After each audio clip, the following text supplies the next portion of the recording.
विवेक चूड़ामणि। आत्मचिंतन का विधान। यह विकल्प चित्त मूलक है। चित्त का अभाव होने पर इसका कहीं नाम निशान भी नहीं रहता। इसलिए चित्त को प्रत्येक चैतन्य स्वरूप आत्मा में स्थिर करो। किसी नित्य बोध स्वरूप केवलानंद रूप उपमा रहित कालातीत नित्य मुक्त निश्चेष्ट आकाश के समान निसीम कला रहित निर्विकल्प पूर्ण ब्रह्म का विद्वान समाधि अवस्था में अपने अंतःकरण में साक्षात अनुभव करते हैं। कार्य और कारण से रहित मानवीय भावना से अतीत समरस उपमा रहित प्रमाणों की पहुंच से परे वेद वाक्यों से सिद्ध नित्य मय रूप में स्थित पूर्ण ब्रह्म का विद्वान समाधि अवस्था में अपने अंतःकरण में अनुभव करते हैं। अजर अमर आभास शून्य वस्तु स्वरूप निश्चल जल राशि के समान नाम रूप से रहित गुणों के विकार से शून्य नित्य शांत स्वरूप और अद्वितीय पूर्ण ब्रह्म का विद्वान समाधि अवस्था में हृदय में साक्षात अनुभव करते हैं। अपने स्वरूप में चित्त को स्थिर करके अखंड ऐश्वर्य संपन्न आत्मा का साक्षात्कार करो। संसार गंध से युक्त बंधन को काट डालो और यत्न पूर्वक अपने मनुष्य जन्म को सफल करो। समस्त उपाधियों से रहित अद्वितीय सच्चिदानंद स्वरूप अपने अंतःकरण में स्थित आत्मा का चिंतन करते रहो। इससे तुम फिर संसार चक्र में नहीं पड़ोगे। दृश्य की उपेक्षा। मनुष्य की छाया के समान केवल आभास रूप से दिखलाई देने वाले इस शरीर का इसके फल का विचार करके सबके समान एक बार बाध कर देने पर महात्मागण इसे फिर स्वीकार नहीं करते। अपने नित्य और निर्मल चिदानंदमय स्वरूप को प्राप्त करके इस मल रूप जड़ उपाधि को दूर ही से सर्वथा त्याग दो और फिर कभी इसकी याद भी मत करो, क्योंकि उगली हुई वस्तु तो याद करने पर उल्टी जी बिगाड़ने वाली होती है। विचारवानों में श्रेष्ठ महात्मा जन इस स्थूल सूक्ष्म जगत को इसके मूल कारण माया के सहित निर्विकल्प सत स्वरूप ब्रह्माग्नि में भस्म करके फिर स्वयं नित्य विशुद्ध बोधानंद स्वरूप से स्थित रहते हैं। गौ अपने गले में पड़ी हुई माला के रहने अथवा गिरने की ओर जैसे कुछ भी ध्यान नहीं देती, इसी प्रकार प्रारब्ध की डोरी में पिरोया हुआ यह शरीर रहे अथवा जाए, जिसकी चित्त वृत्ति आनंद स्वरूप ब्रह्म में लीन हो गई है, वह तत्ववेत्ता फिर इसकी ओर नहीं देखता।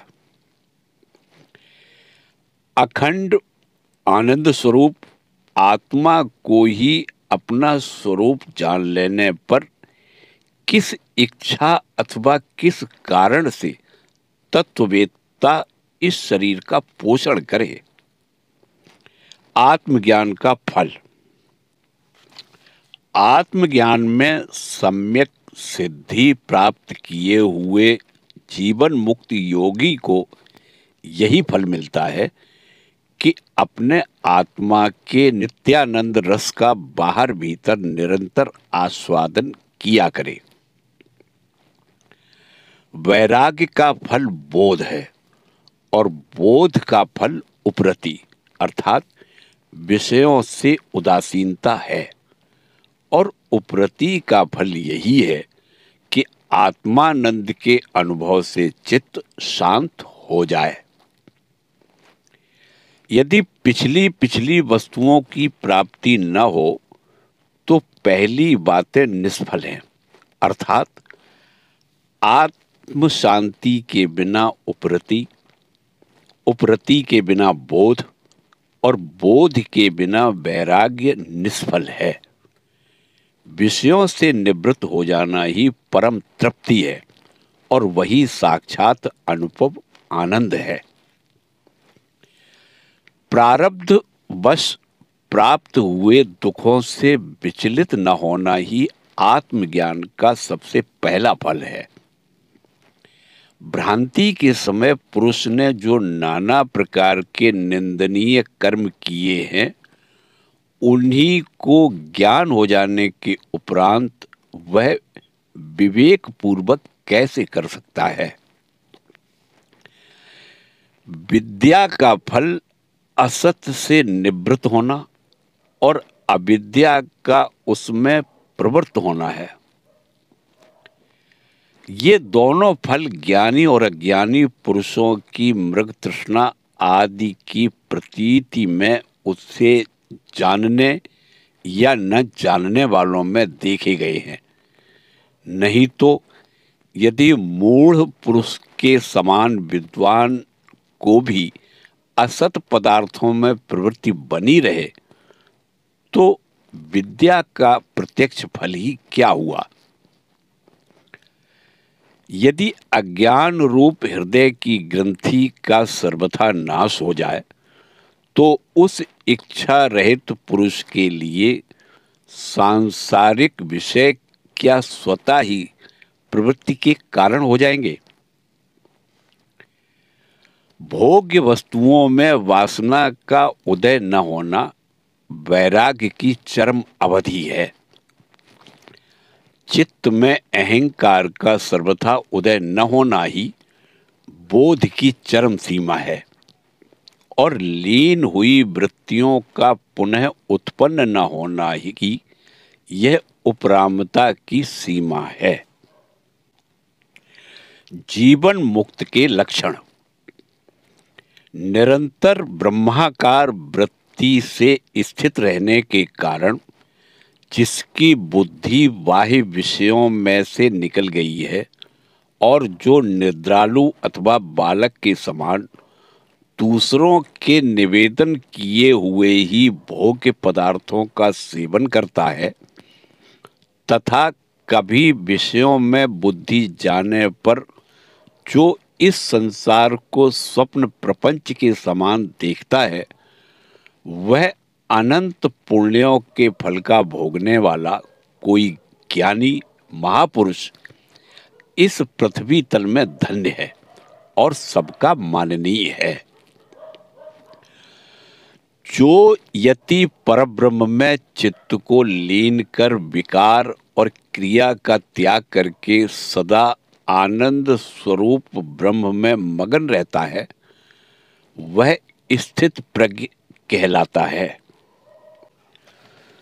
तत्वमसि आदि महावाक्यों से शोधित ब्रह्म और आत्मा की एकता को ग्रहण करने वाली विकल्प रहित चिन्ह मात्र वृत्ति को प्रज्ञा कहते हैं। यह चिन्मात्र वृत्ति जिसकी स्थिर हो जाती है वही जीवन मुक्त कहा जाता है। जिसकी प्रज्ञा स्थिर है, जो निरंतर आत्मानंद का अनुभव करता है और प्रपंच को भूला सा रहता है, वह पुरुष जीवन मुक्त कहलाता है। वृत्ति के लीन रहते हुए भी जो जागता रहता है, किंतु वास्तव में जो जागृति के धर्मों से रहित है तथा जिसका बोध सर्वथा वासना रहित है, वह पुरुष जीवन मुक्त कहलाता है। जिसकी संसार वासना शांत हो गई है, जो कलावान होकर भी कलाहीन है, अर्थात व्यवहार दृष्टि में ऊपर से विकारवान प्रतीत होता हुआ भी जो निरंतर अपने निर्विकार स्वरूप में ही स्थित रहता है तथा जो चित्त युक्त होने पर भी निश्चिंत है, वह पुरुष जीवन मुक्त माना जाता है। प्रारब्ध की समाप्ति पर्यंत छाया के समान सदैव साथ रहने वाले इस शरीर के वर्तमान रहते हुए भी इसमें अहम मम भाव का अभाव हो जाना जीवन मुक्त का लक्षण है। बीती हुई बात को याद न करना, भविष्य की चिंता न करना और वर्तमान में प्राप्त हुए सुख दुख आदि में उदासीनता, यह जीवन मुक्त का लक्षण है। अपने आत्म स्वरूप से सर्वथा पृथक इस गुण दोष में संसार में सर्वत्र समदर्शी होना जीवन मुक्त का लक्षण है। इष्ट अथवा अनिष्ट वस्तु की प्राप्ति में समान भाव रखने के कारण दोनों ही अवस्थाओं में चित्त में कोई भी विकार न होना जीवन मुक्त पुरुष का लक्षण है। ब्रह्मानंद रसास्वाद में चित्त की आसक्ति रहने के कारण बाह्य और आंतरिक वस्तुओं का कोई ज्ञान न होना जीवन मुक्त यति का लक्षण है।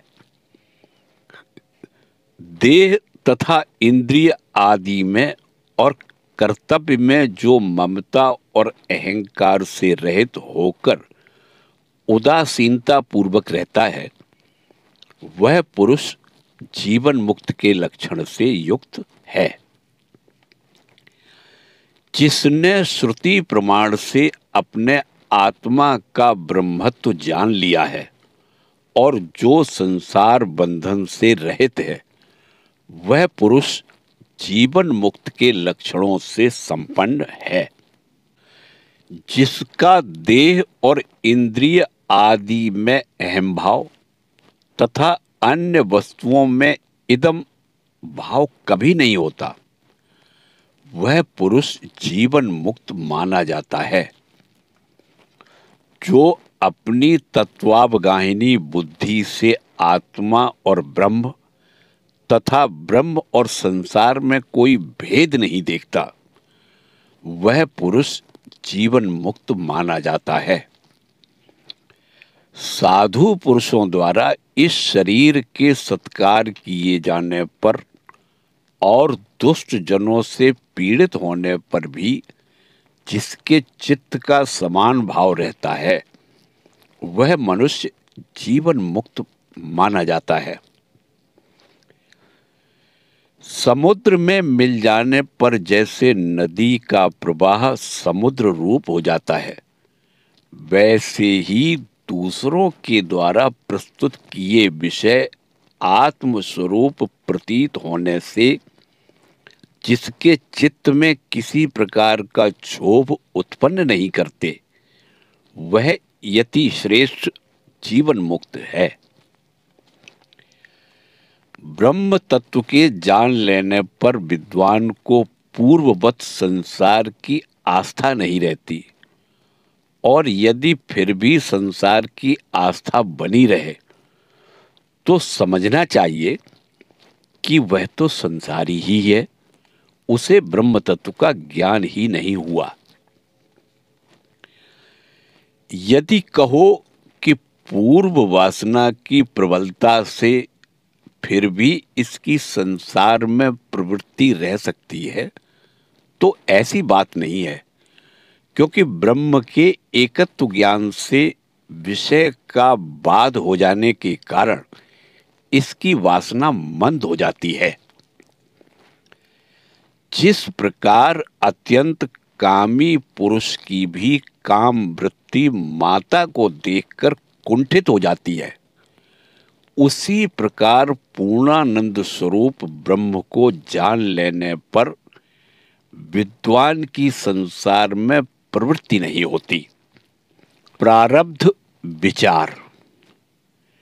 शील अर्थात आत्मचिंतन में लगे हुए पुरुष को बाह्य पदार्थों की प्रतीति होती देखी जाती है।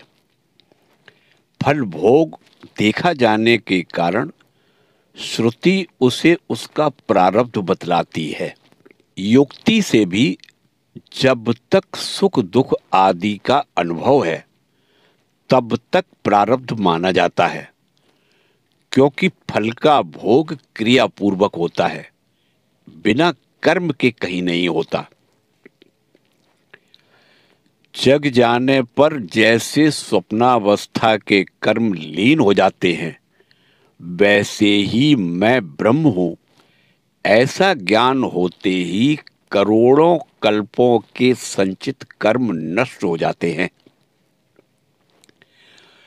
स्वप्न अवस्था में जो बड़े से बड़ा पुण्य अथवा पाप किया जाता है, क्या जग पड़ने पर वह स्वर्ग अथवा नरक की प्राप्ति का कारण हो सकता है? जो यति अपने को आकाश के समान असंग और उदासीन जान लेता है, वह किसी भी आगामी कर्म से कभी थोड़ा सा भी लिप्त नहीं हो सकता। जैसे घड़े के संबंध में घड़े में रखी हुई मदिरा की गंध से आकाश का कोई संबंध नहीं होता, उसी प्रकार उपाधि के संबंध से आत्मा उपाधि के धर्मों से लिप्त नहीं होता।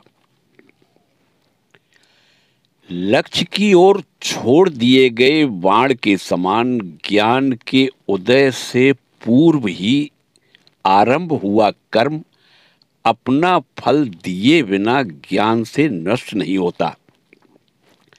जैसे व्याघ्र समझकर गऊ की ओर छोड़ा हुआ बाण पीछे उसको गऊ जान लेने पर भी बीच में नहीं रोका जा सकता, वह तो तुरंत अपने लक्ष्य को भेद ही देता है। विद्वान का प्रारब्ध कर्म अवश्य ही बलवान होता है, उसका क्षय भोगने से ही हो सकता है।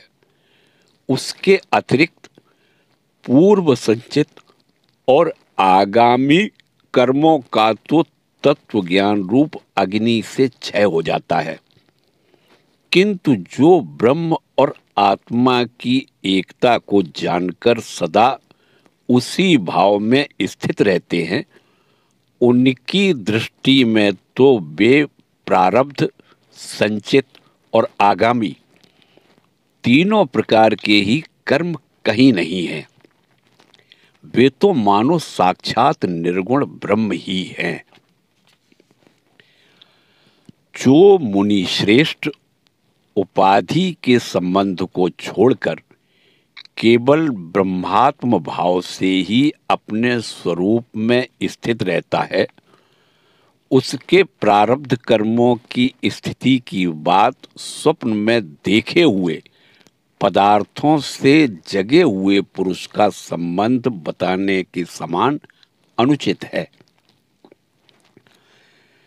जगा हुआ पुरुष स्वप्न के प्रातिभाषिक देह तथा उस देह के उपयोगी स्वप्न प्रपंच में कभी अहंता, ममता और मैंपन, मेरापन और यहपन नहीं करता। वह तो केवल जागृत भाव से ही रहता है। उसको न तो मिथ्या वस्तुओं को सिद्ध करने की इच्छा होती है और न उसके पास सांसारिक पदार्थों का संग्रह ही देखा जाता है। यदि फिर भी उसकी मिथ्या पदार्थों में प्रवृत्ति रहे, तो ये निश्चय है कि वास्तव में उसकी नींद टूटी ही नहीं है। इसी प्रकार सदा ब्रह्म भाव में रहने वाला पुरुष ब्रह्म रूप से ही स्थित रहता है। वह ब्रह्म के सिवा और कुछ नहीं देखता। जैसे स्वप्न में देखे हुए पदार्थों की याद आ जाया करती है, वैसे ही विद्वान की भोजन करना और छोड़ना आदि क्रियाएं स्वभाववश अपने आप हुआ करती हैं। देह कर्मों ही से बना हुआ है, अतः प्रारब्ध भी उसी का समझना चाहिए। अनादि आत्मा का प्रारब्ध मानना ठीक नहीं, क्योंकि आत्मा कर्मों से बना हुआ नहीं है। आत्मा अजन्मा, नित्य और अनादि है, ऐसा यथार्थ कथन करने वाली श्रुति कहती है। फिर उस आत्म स्वरूप से ही सदा स्थित रहने वाले विद्वान के प्रारब्ध कर्म शेष रहने की कल्पना कैसे हो सकती है? प्रारब्ध तो तभी तक सिद्ध होता है जब तक देह में आत्म भावना रहती है, और देहात्म भाव मुमुक्षु के लिए इष्ट नहीं है। इसलिए प्रारब्ध की आस्था को भी छोड़ देना चाहिए। और वास्तव में जो शरीर का भी प्रारब्ध मानना भ्रम ही है, क्योंकि वह तो स्वयं भ्रम से कल्पित है, और अध्यस्त वस्तु की सत्ता ही कहाँ होती है। तथा जिसकी सत्ता ही न हो, उसका जन्म भी कहाँ से आया, और जिसका जन्म ही न हो, उसका नाश भी कैसे हो सकता है। इस प्रकार जो सर्वथा सत्ता शून्य है, उस शरीर का भी प्रारब्ध कैसे हो सकता है। जिनको ऐसी शंका होती है कि यदि ज्ञान से अज्ञान का मूल सहित नाश हो जाता है, तो ज्ञानी का यह स्थूल देह कैसे रहता है, उन मूर्खों को समझाने के लिए श्रुति ऊपरी दृष्टि से व्यवहार सत्ता को लेकर प्रारब्ध को उसका कारण बतला देती है।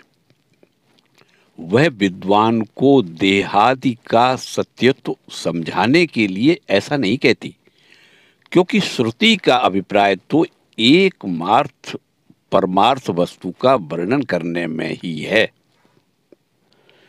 नानात्व का निषेध।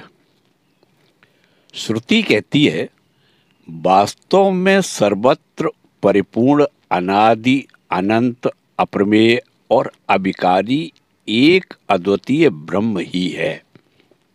उसमें और कोई नाना पदार्थ नहीं है। जो घनीभूत सत चित और आनंद है, ऐसा एक नित्य अक्रिय और अद्वितीय ब्रह्म ही सत्य वस्तु है। उसमें कोई नाना पदार्थ नहीं है। जो अंतरात्मा एक रस, परिपूर्ण, अनंत और सर्वव्यापक है, ऐसा एक अद्वितीय ब्रह्म ही है। उसमें नाना पदार्थ कोई नहीं है। जो न त्याज्य है, न ग्राह्य है, और न किसी में स्थित होने योग्य है, तथा जिसका कोई अन्य आधार भी नहीं है, ऐसा एक अद्वितीय ब्रह्म ही सत्य है। उसमें नाना पदार्थ कोई नहीं है। जो गुण और कला से रहित है, सूक्ष्म, निर्विकल्प और निर्मल है, ऐसा एक अद्वितीय ब्रह्म ही सत्य है। उसमें नाना पदार्थ कुछ भी नहीं है। जिसका रूप वर्णन नहीं किया जा सकता, जो मन और वाणी का भी विषय नहीं है, ऐसा एक अद्वितीय ब्रह्म ही है। उसमें नाना वस्तु कोई भी नहीं है। जो सत्य, वैभवपूर्ण, स्वतः सिद्ध, शुद्ध, बोध स्वरूप और उपमा रहित है, ऐसा एक अद्वितीय ब्रह्म ही सत्य है। उसमें नाना पदार्थ कुछ भी नहीं है। आत्मानुभव का उपदेश। जिनका किसी भी वस्तु में राग नहीं है और भोग का भी सर्वथा अंत हो गया है, तथा जिनका चित्त शांत एवं इंद्रियां संयत हैं, वे महात्मा सन्यासी जन ही इस परम तत्व को जानकर अंत में इस अध्यात्म योग के द्वारा परम शांति को प्राप्त हुए हैं। अतः हे वत्स, तुम भी आत्मा के इस परम तत्व और आनंद घन स्वरूप का विचार करते हुए अपने मन कल्पित मोह को छोड़कर मुक्त हो जाओ और इस प्रकार अज्ञान निद्रा से जगकर कृतार्थ हो जाओ। समाधि के द्वारा भली प्रकार निश्चल हुए चित्त और विकसित ज्ञान नेत्रों से इस आत्म तत्व को देखो, क्योंकि यदि सुना हुआ पदार्थ निसंदेह होकर भली प्रकार देख लिया जाता है तो उसके विषय में फिर कोई संशय नहीं होता। अपने अज्ञान रूप बंधन का संसर्ग छूट जाने से जो सच्चिदानंद स्वरूप आत्मा की प्राप्ति होती है, उसमें शास्त्र, युक्ति, गुरुवाक्य और अंतःकरण से सिद्ध होने वाला अपना अनुभव प्रमाण है। बंधन, मोक्ष, तृप्ति, चिंता, आरोग्य और भूख आदि तो अपने आप ही जाने जाते हैं। दूसरों को उनका जो ज्ञान होता है वह तो केवल आनुमानिक ही है। श्रुति के समान गुरु भी ब्रह्म का केवल तटस्थ रूप से ही बोध कराते हैं। विद्वान को चाहिए कि अपनी ही ईश्वरानुग्रहित बुद्धि से उसका साक्षात अनुभव करके इस संसार सागर के पार हो जाए। अपने अनुभव से अखंड आत्मा को स्वयं जानकर सिद्ध हुआ पुरुष निर्विकल्प भाव से आनंद पूर्वक सदा आत्मा में ही स्थित रहे। वेदांत का सिद्धांत तो यही कहता है कि जीव और संपूर्ण जगत केवल ब्रह्म ही हैं और उस अद्वितीय ब्रह्म में निरंतर अखंड रूप से स्थित रहना ही मोक्ष है। ब्रह्म अद्वितीय है, इस विषय में श्रुतियां प्रमाण हैं। बोध उपलब्धि। इस प्रकार गुरु के श्रुति प्रमाण युक्त वचन और अपनी युक्तियों द्वारा परमात्म तत्व को जानकर चित्त और इंद्रियों के शांत हो जाने से कोई एक शिष्य निश्चल वृत्ति से आत्म स्वरूप में स्थित हो गया और कुछ देर बाद परब्रह्म में चित्त को समाहित कर फिर उस परमानंदमयी स्थिति से उठकर ये वचन बोला, अहो, ब्रह्म और आत्मा की एकता का ज्ञान होने पर मेरी बुद्धि तो एकदम नष्ट हो गई। विषयों में मेरी सारी प्रवृत्ति दूर हो गई। मुझे न प्रत्यक्ष वस्तु का ज्ञान है और न अप्रत्यक्ष का, और न मैं यही जानता हूं कि यह अपार आनंद कैसा और कितना है। समुद्र में पड़कर गले तक वर्षाकालिक ओलों की अवस्था को प्राप्त हुआ मेरा मन जिस आनंदामृत समुद्र के एक अंश के भी अंश में लीन होकर अब अति आनंद रूप से स्थित हो गया है, उस आत्मानंद रूप अमृत प्रवाह से परिपूर्ण परब्रह्म समुद्र का वैभव वाणी से नहीं कहा जा सकता और मन से मनन नहीं किया जा सकता। वह संसार कहाँ चला गया, उसे कौन ले गया, यह कहाँ लीन हो गया? अहो, बड़ा आश्चर्य है। जिस संसार को मैं अभी देख रहा था वह कहीं दिखाई नहीं देता। इस अखंड आनंदामृत पूर्ण ब्रह्म समुद्र में कौन वस्तु त्याज्य है, कौन ग्राह्य है, कौन सामान्य है और कौन विलक्षण है? अब मुझे यहाँ न कुछ दिखाई देता है, न सुनाई देता है और न मैं कुछ जानता ही हूँ। मैं तो अपने नित्यानंद स्वरूप आत्मा में स्थित होकर अपनी पहली अवस्था से सर्वथा विलक्षण हो गया हूँ। जिनके कृपा कटाक्ष रूप चंद्र की स्निग्ध चंद्रिका के संसर्ग से संसार तापजन्य श्रम के दूर हो जाने से मैंने क्षण भर में अखंड ऐश्वर्य और आनंद में अक्षय आत्म पद प्राप्त किया है, उन संग रहित संत शिरोमणि नित्य अद्वितीय आनंद रस स्वरूप अति महान और नित्य अपार दया सागर महात्मा गुरुदेव को बारंबार नमस्कार है। उन श्री गुरुदेव की कृपा से आज मैं धन्य हूँ, कृतकृत्य हूँ, संसार बंधन से रहित हूँ तथा नित्यानंद स्वरूप और सर्वत्र परिपूर्ण हूँ। मैं असंग हूँ, अशरीर हूँ, अलिंग हूँ और अक्षय हूँ तथा अत्यंत शांत, अनंत, निरीह और पुरातन हूँ।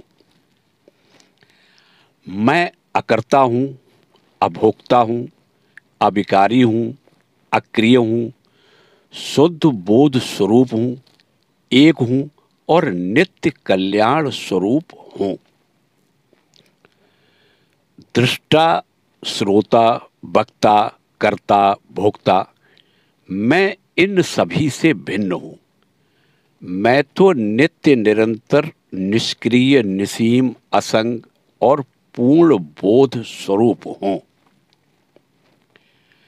मैं न यह हूँ न वह हूँ, बल्कि इन दोनों स्थूल सूक्ष्म जगत का प्रकाशक, बाह्याभ्यंतर शून्य, पूर्ण, अद्वितीय और शुद्ध परब्रह्म ही हूँ,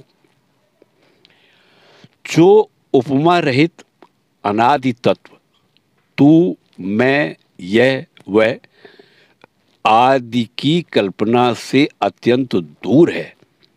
वह नित्यानंदेक रस स्वरूप सत्य और अद्वितीय ब्रह्म ही मैं हूँ। मैं क्षीर समुद्र शाही नारायण हूँ, नरकासुर का विघातक हूँ, त्रिपुर दैत्य का नाश करने वाला हूँ, परम पूज्य हूँ और ईश्वर हूँ। मैं अखंड बोध स्वरूप हूँ, सबका साक्षी हूँ, स्वतंत्र हूँ तथा अहंता और ममता से रहित हूँ। ज्ञान स्वरूप से सबका आश्रय होकर समस्त प्राणियों के बाहर और भीतर मैं ही स्थित हूँ तथा पहले जो जो पदार्थ इदम वृत्ति द्वारा भिन्न भिन्न देखे गए थे, वह भोक्ता और भोग्य सब कुछ स्वयं मैं ही हूँ। मुझ अखंड आनंद समुद्र में विश्व रूपी नाना तरंगें माया रूपी वायु के वेग से उठती और लीन होती रहती हैं। जैसे निष्कल अर्थात हानि वृद्धि शून्य और निर्विकल्प काल में स्वरूप से कोई कल्प, वर्ष, अयन और ऋतु आदि का विभाग नहीं है, उसी प्रकार लोगों ने भ्रमवश केवल स्फुरण मात्र से ही आरोपित करके मुझ में स्थूल सूक्ष्म आदि भावों की कल्पना कर ली है। बुद्धि दोष से दूषित अज्ञानियों द्वारा आरोपित की हुई वस्तु अपने आश्रय को दूषित नहीं करती। जैसे मृगतृष्णा का महान जल प्रवाह अपने आश्रय ऊसर भूमि खंड को तनिक भी गीला नहीं करता। मैं आकाश के समान निर्लेप हूं, सूर्य के समान अप्रकाश्य हूं, पर्वत के समान नित्य निश्चल हूं और समुद्र के समान अपार हूं।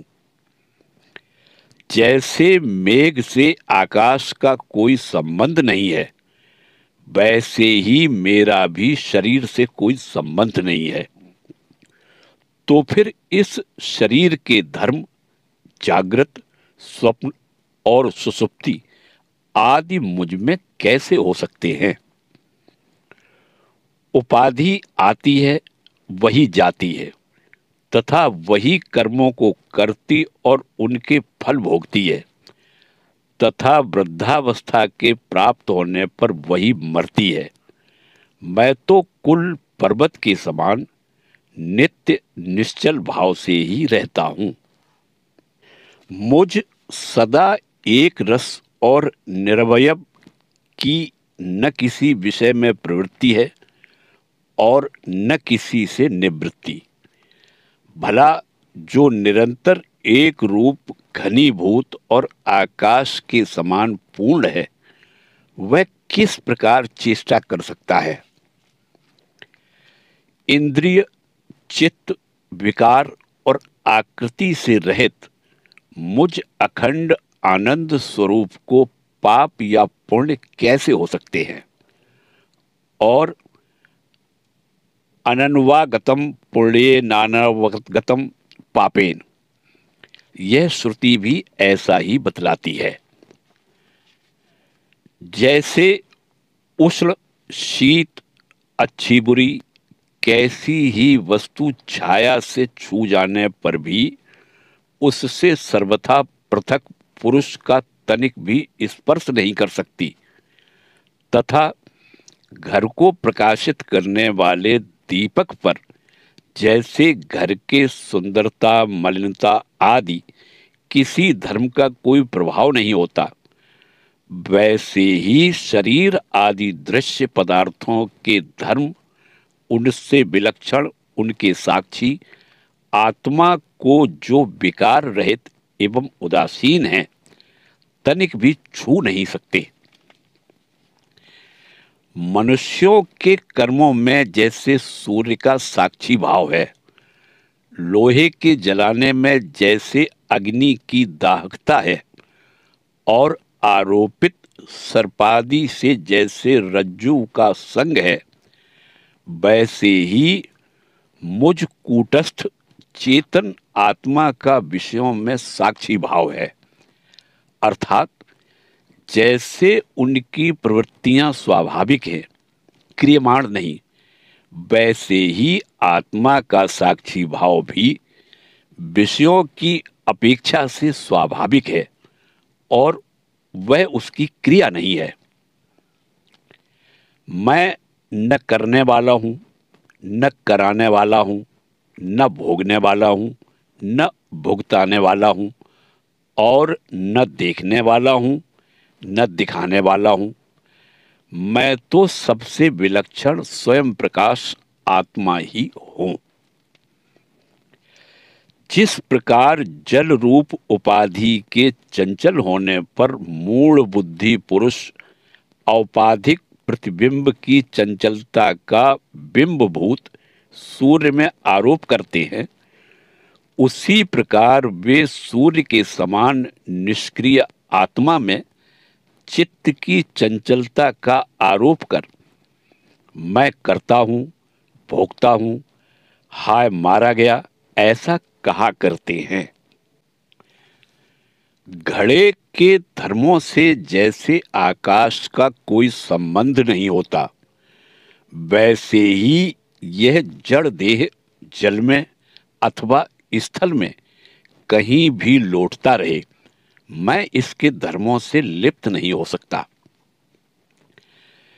कर्तापन, भोक्तापन, दुष्टता, उन्मत्तता, जड़ता, बंधन और मोक्ष, ये सब बुद्धि की ही कल्पनाएं हैं। ये प्रकृति आदि से अतीत केवल अद्वितीय ब्रह्म स्वरूप स्व आत्मा में वस्तुता नहीं है। प्रकृति में दसों, सैकड़ों और हजारों विकार क्यों न हो, उनसे मुझ असंग चेतन आत्मा क्या क्या संबंध। मेघ कभी भी आकाश को नहीं छू सकता। अव्यक्त से लेकर स्थूल भूत पर्यंत यह समस्त विश्व जिसमें आभास मात्र प्रतीत होता है तथा जो आकाश के समान सूक्ष्म और आदि अंत से रहित अद्वैत ब्रह्म है, वही मैं हूं, जो सबका आधार, सब वस्तुओं का प्रकाशक, सर्वरूप, सर्वव्यापी, सबसे रहित, नित्य, शुद्ध, निश्चल और विकल्प रहित अद्वैत ब्रह्म है, वही मैं हूं, जो समस्त मायक भेदों से रहित अंतरात्मा रूप और साक्षात प्रतीति का अविषय तथा अनंत सच्चिदानंद स्वरूप अद्वैत ब्रह्म है, वही मैं हूं। मैं क्रिया रहित, विकार रहित, कला रहित और निराकार हूं तथा निर्विकल्प, नित्य, निरालंब और अद्वितीय हूं।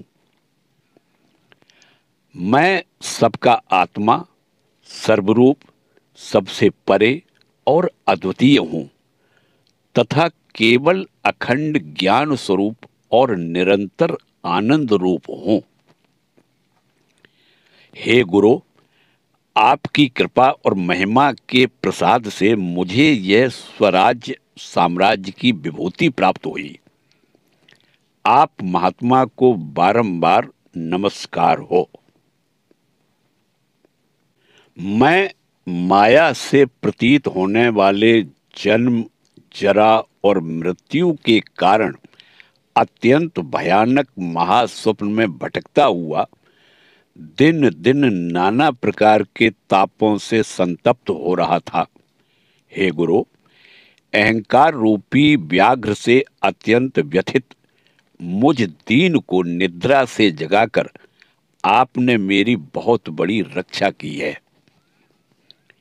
हे गुरुराज, आपके किसी उस महान तेज को नमस्कार है जो सत स्वरूप और एक होकर भी विश्व रूप में विराजमान है।